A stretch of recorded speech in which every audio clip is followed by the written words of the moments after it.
Well, some of the older kids this morning knew this, but I wouldn't expect you guys to be this far in your history.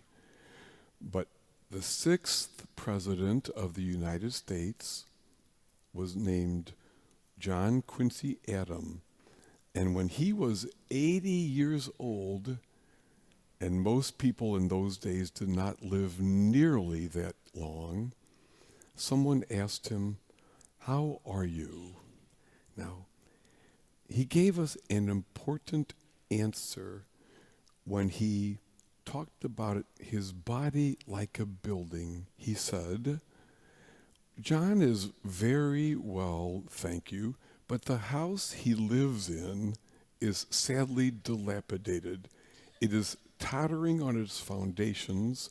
The walls are badly shattered and the roof is worn thin. The building trembles with every wind, and I think John Quincy Adams will have to move out of it before long. But he himself is very well, thank you." What John Quincy Adams knew is that there is a part of us which we leave behind at the end of our days on earth.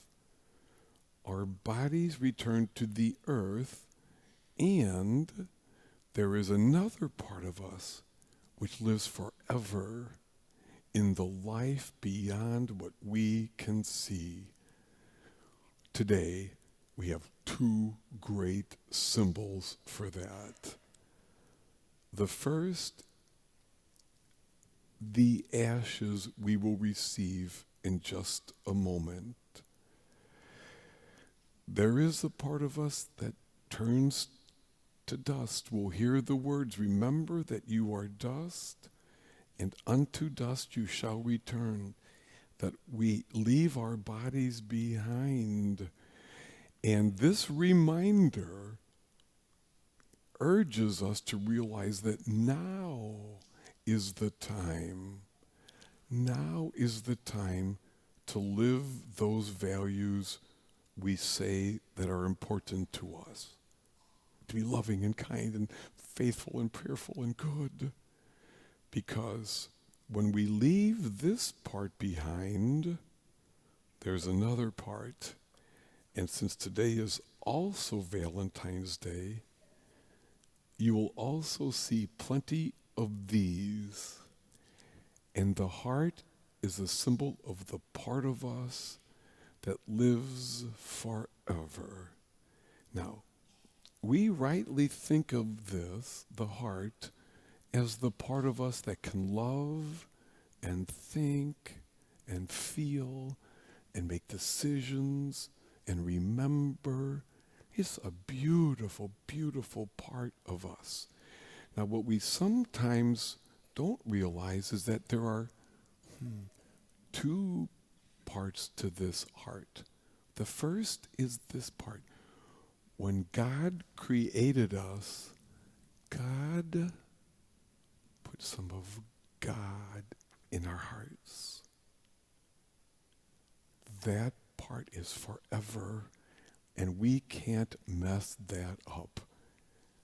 We can go there and remember who we are and what matters, because really it's just amazing, you guys. God put some of God in our hearts.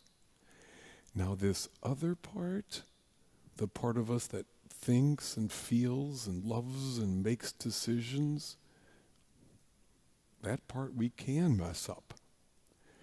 When God put some of God in ours, God said, "Please, I put me in you, some of me in you. Go be loving." But sometimes we start to get crabby. And God said, "Oh, go be loving and kind and care for other people." But sometimes we get kind of selfish. And God said, "Stay connected to me. Come to church, pray." And sometimes we forget. And the part that we're in charge of, well, it's just not as loving and good as it was meant to be. oh, the light that is God is still in there. It's just harder to see and harder for us to get there, ourselves to go there. So today we just heard those words where God says, bring your heart back. Come back to me. Well, I've got good news and bad news. I'll give you the good news first. The good news is that we can begin again to be more loving. We can begin again to pray more, to forgive, to share, to bring joy instead of anger, and our hearts can become more alive and loving again. Here's the bad news.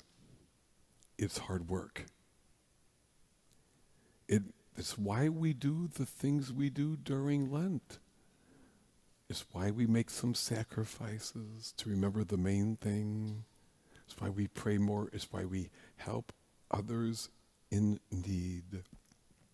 And the good news is that the more and more we are like that, the more the light God put in us can shine for the world.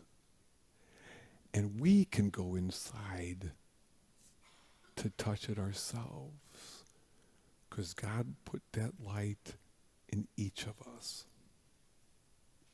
Yep. In just a little bit, we all get ashes to remind us that really our time on earth is short, and now is the time to remember what matters and to be more loving like Jesus, so that the part which lives on forever can shine with the beauty of God for all.